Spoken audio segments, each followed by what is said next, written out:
start the recording. Okay, so in the second part of the class, we're going to take this discrete probability distribution. The discrete random variable, remember, was, hold on, I forgot to turn on the camera, so let me do that.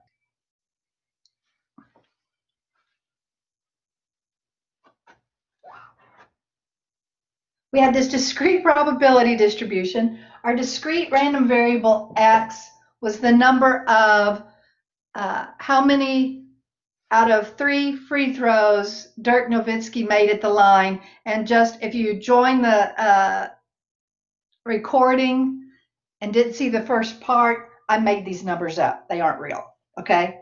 So I assume that probably about 85% of the time he made all 3 of them. 9% of the time he made exactly 2, 5% of the time he made only 1 of the 3, and only 1%, so 1 out of 100 times, he missed all 3 shots, which maybe never ever happened. That may, the probability of that might have been 0, so I made that really tiny. But just for the purposes of having some numbers, I did that. And recall that we said that those probabilities have to add up to 1 to make it a true probability distribution, and those probabilities have to be possible probabilities, so they can't be negative and they can't be bigger than 1, and then they have to add up to 1. And these were all the possible outcomes. If he's making shooting 3 times, the only possibilities, if we're counting how many of them he makes. So the possibilities are he makes none of them, exactly 1, exactly 2, or all 3 of them. So that's what that was about. And then right before the break, we used our formula for finding the mean of a discrete random variable, which is to do the sum of the x's times the p of x's. So we multiplied the x's times the p of x's and added those products, and then we rounded it 1 place past the data. That's a quick review of what we did in the first part of class. Now what we want to do in the second part of class, so we want to talk, how do you find the variance in the standard deviation for a discrete random variable? You may recall that variance, which we did for test 1, was one of the more complicated things to do for data. And it's one of the more complicated things here, but it's not really as bad as that was before, all right? So, but it is a little similar. And the standard deviation is still the square root of the variance. So I'm going to take this formula sheet again, and we're going to talk about the variance and standard deviation of a discrete random variable. So first, the variance.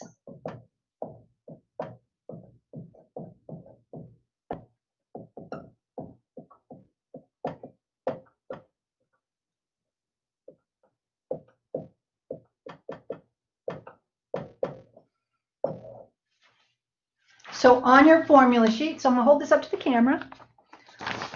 On your formula sheet, the variance is formula number 6.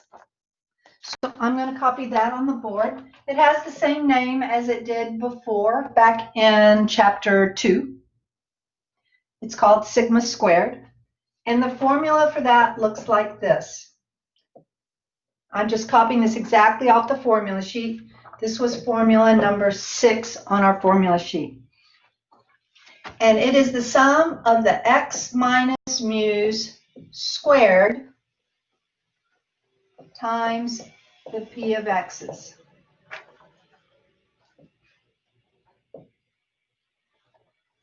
This is why I wrote down what mu was over there, because this is the value we're going to use for mu for every data value. So for this particular problem, hold on just a second. Something in my eye. So for this particular problem, in our example, our sigma squared will be the sum of, and we could say x minus, and we can go ahead and in place of mu, put what the average was for this example. times P of X. And we're going to do this for each data value, for each X.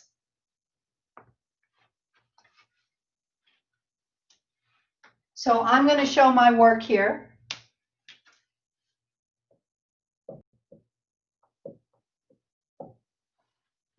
Some people struggled with variance on test 1. So when we do this time, I want to make sure that you're getting it right. This variance formula is always a sum of a bunch of things. It's not just one calculation. This thing here means sum. Remember that sigma, that's a capital sigma, and it means sum. And since we have 4 different x's,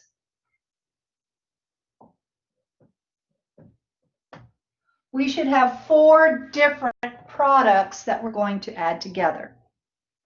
Now I'm going to show the work for each one. So let's start with x equals 0. So we're going to do the first one. So when x equals 0, and actually I think I'll move this down so I can show it a little better. So I'm going to move this down. And first I'm going to do the one for x equals 0. I'll put a little cloud around that. So that means I'm going to do when x is 0, I'm putting 0 in for x, and my p of x is going to be 0.01. So when x equals 0 and p of x is 0.01. I know I've written that kind of tiny, but so you might have to enlarge it as you're looking at it. If you're watching the recording, I just wrote down these 2 things right here.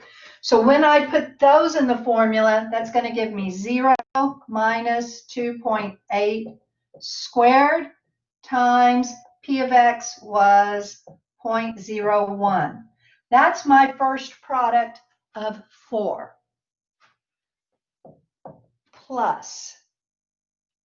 And then I'm going to do with x equal 1, and its p of x, its probability was 0.05. I don't know if I'm going to have room to show this for all 4, but I'm going to try. So this will be 0 minus 1. I'm sorry, 1.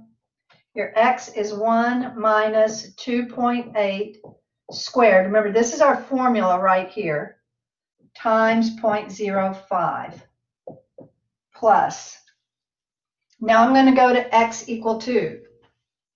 So in place of x, so I'm doing x equal 2 and p of x equals 0.09. So I'm going to have 2 minus 2.8 squared times 0.09. Let me erase these arrows.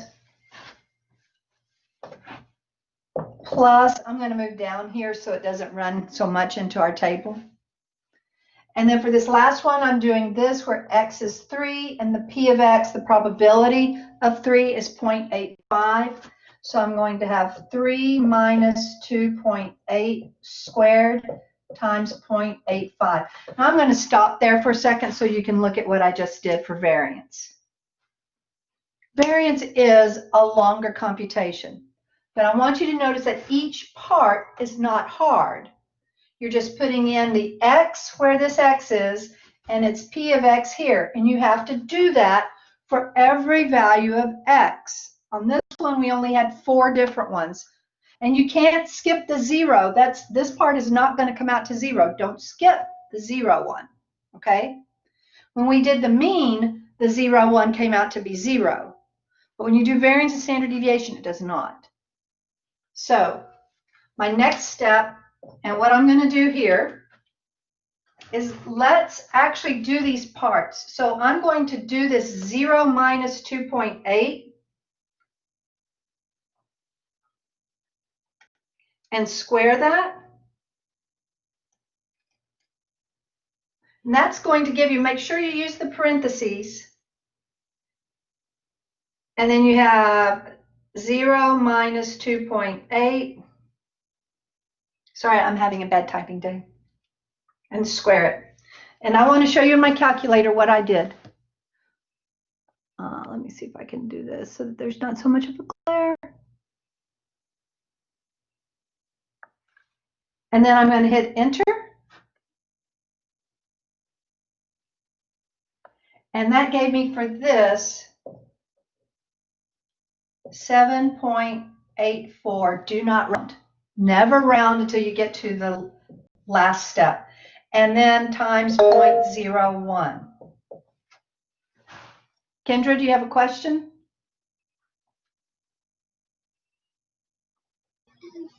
So I had a question about the calculator.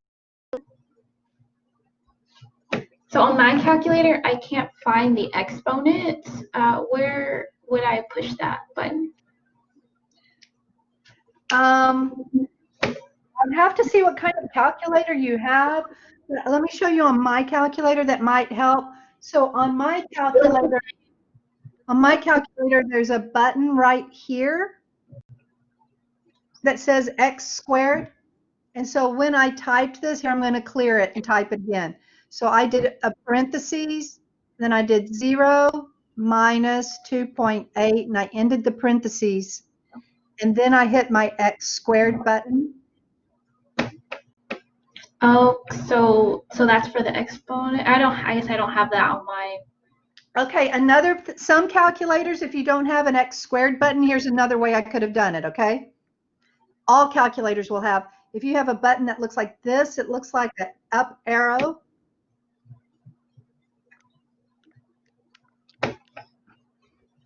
That's your power button. The up arrow is your power button. And you can choose that. Notice it gave me an up arrow. And then I just hit a 2 because I want to raise to the second power. And you can use that up arrow button to raise to any power you need to. Oh, okay, okay. So when I did this squared, I got 7.84. Remember, I still have to multiply that by 0.01. And now I'm going to go back. And now that I have that with this is what I love about this calculator. Hold on a second. With this calculator, I'm going to clear and do that again. So I had 0 minus 2.8 raised to the second power. And I hit enter, okay? I want to show you what I can do. Next time I need to do 1 minus 2.8. So with this calculator, I can just arrow up and change that 0 to a 1. Hopefully you guys could see that. And hit equals. And you know, instead of retyping it every time, and that gives me 3.24, that's times 0.05. And I need to lower this down.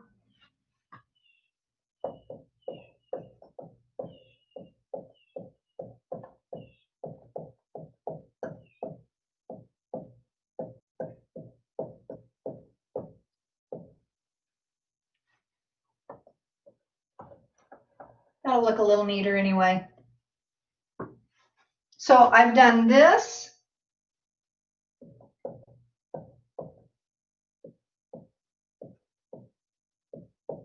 Now I want to do 2 minus 2.8 squared. So remember I just did 1 minus 2.8 squared.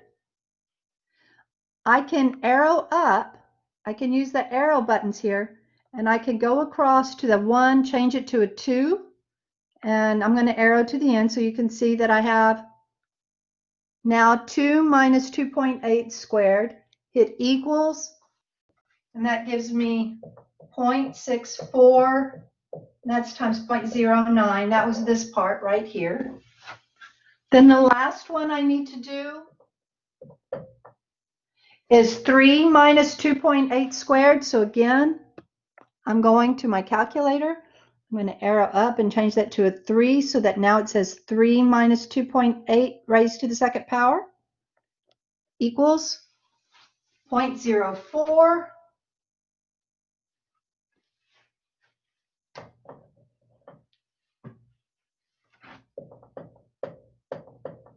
And that's multiplied by 0.85. So that's this, and that's that.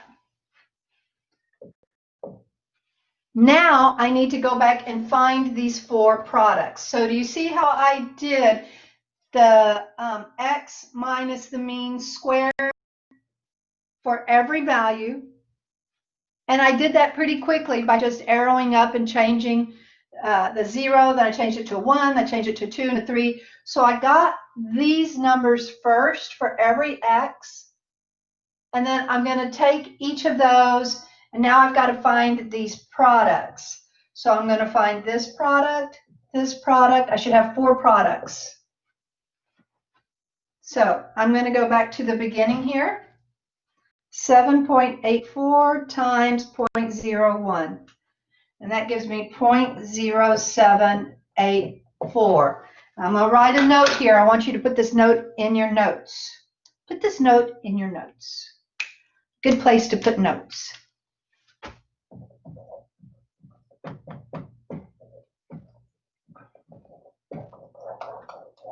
Don't round, okay? Don't round anything until you get to the very end. So some of these numbers might be pretty long, but you need the whole number. Don't round anything. I will round my final answer.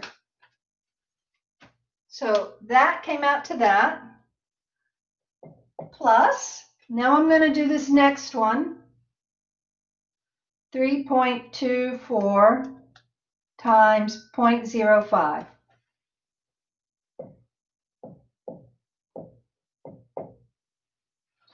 0.64 times 0.09.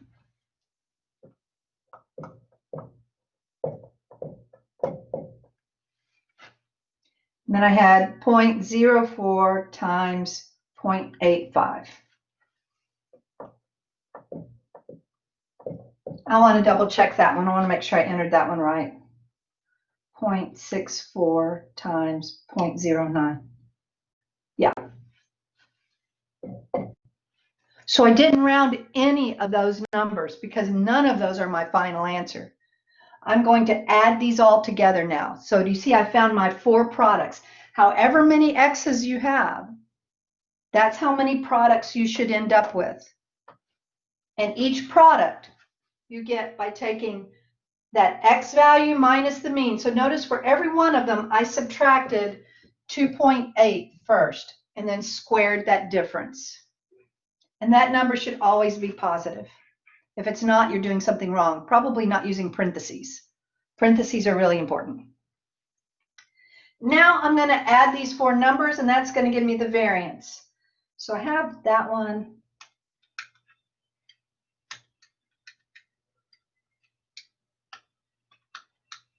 And I got 0.332.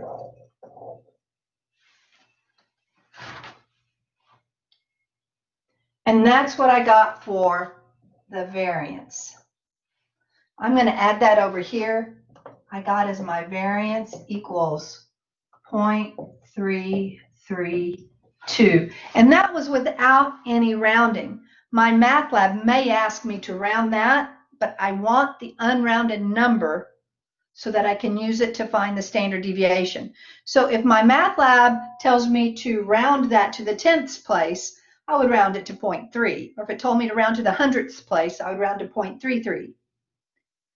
But I need the actual number so that now I can find the standard deviation. So we're about to do standard deviation, but it's really easy.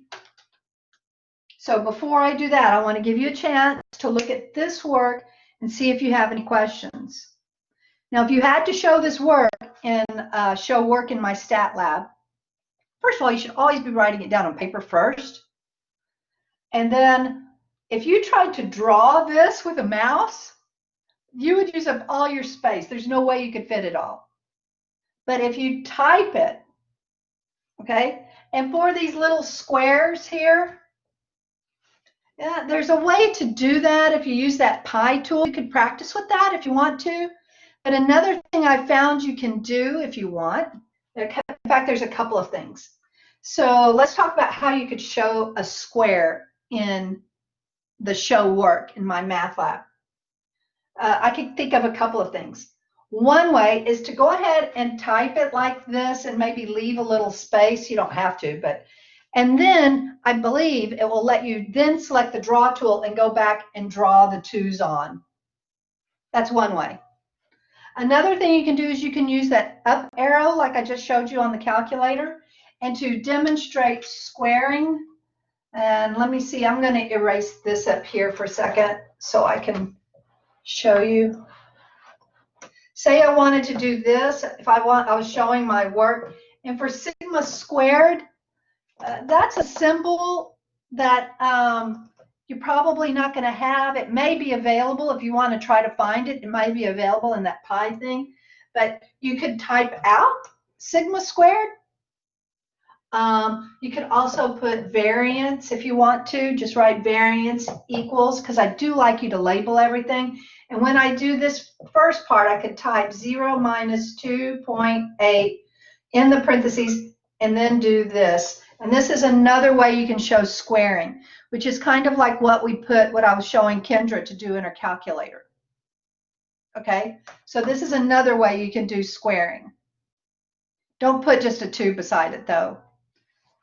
Or you can go back, and if you're pretty good with your mouse, you can draw in the little 2's, the little squares for your work.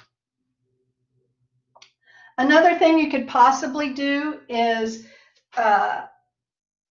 if you couldn't figure that out at all, but try that. This would be a good thing to practice on a show work. And I don't know if I put any, I don't think I put any show work questions in 4.1. So you may have to go to a show work in another assignment to practice this, to practice the show work. And that's okay. Remember the show workspaces that I've put in the assignments, those are for you to practice whatever you want to practice. So if you want to practice this, then take this problem, go to a problem in say 3.3 or 3.4 that has a show work available, and then practice showing the work in that space. Okay, so I want you to try to get good at that. Think of that. Here's the creative part of statistics class, is to get really good at representing your work in the MyStatLab show work. And that has applications to other things, because you know sometimes we have to deal with technology. We have to find ways of writing and showing steps. And so this is a good thing to learn, a good thing to practice. All right, so we did the variance. We got 0.332. Did anybody have a question about my work here? I know it looks a little jumbled, but hopefully through the explanation you can get it. Also, if you go back and watch this recording later, that might help also. Any questions before we do standard deviation?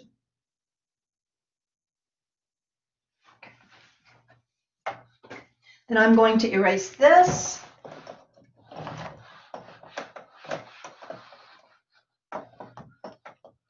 And I wrote down the standard deviation here.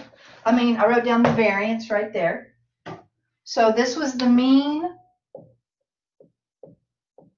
We just did the variance.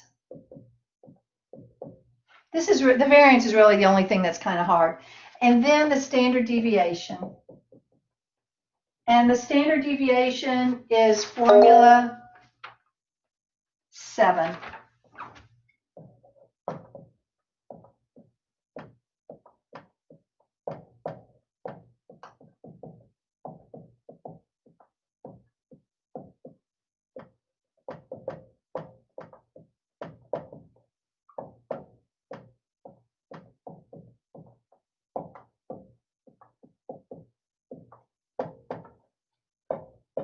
Formula 7 on your formula sheet.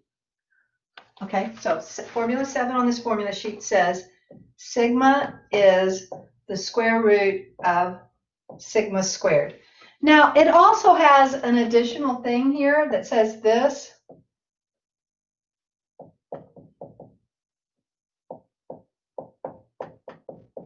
But guys, you already did that. This is really all you need to know right here.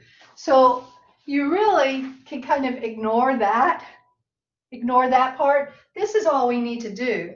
So for our example,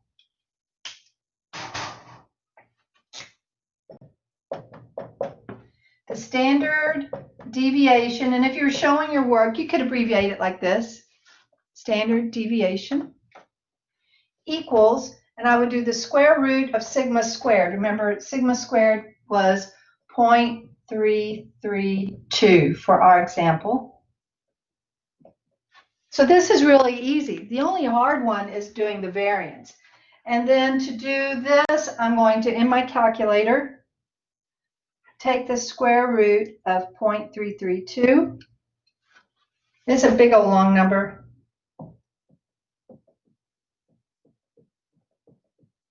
And notice I did not use a rounded answer here. They may ask you to round the variance to a certain place, and you should, for entering your answer in my stat lab. But when you find the standard deviation, don't forget to use the unrounded variance.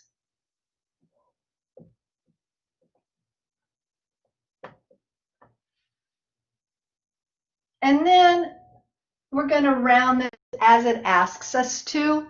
It will probably ask you to round it to either 1 or 2 decimal places.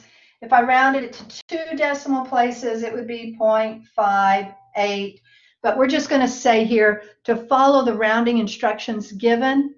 The default rounding instructions are one place past the data. So there's a possibility if they're following the default rounding instructions, they may want you to call the variance 0.3 for the answer, but don't use 0.3 here, use 0.332. And then it would want to, that would be to 2 places. Or if they wanted you to round it to 1 place, it would be 0.6.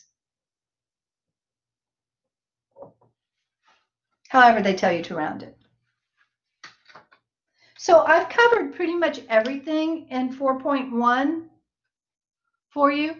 And we have there's about 3 minutes. If any of you looked at the 4.1 homework, if you have any questions, I'll go over that. So I'm just going to answer questions for these last couple of minutes if you have any. Kendra?